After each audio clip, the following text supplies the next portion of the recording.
அவன் வலிமை தான் அழியணும். பாவக்காய் உடம்புக்கு ரொம்ப நல்லது, கொய்னாகு கசப்பு இல்லாமல்.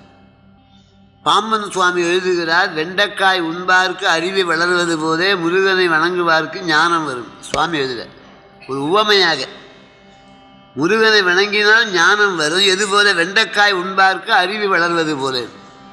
அப்போ வெண்டைக்காய் நல்லது, குழகுழப்பு இல்லாமல் இருக்கும்.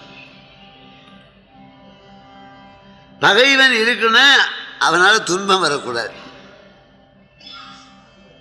வடமொழி நிகழ்ந்து சொல்லுது, சத்ருன் சோஷயதீதி ஸ்கந்தஹ,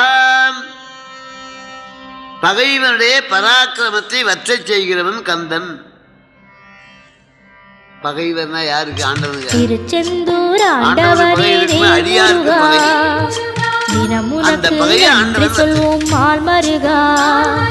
திருவடியில் தவமிருப்போம் திருமுருகா.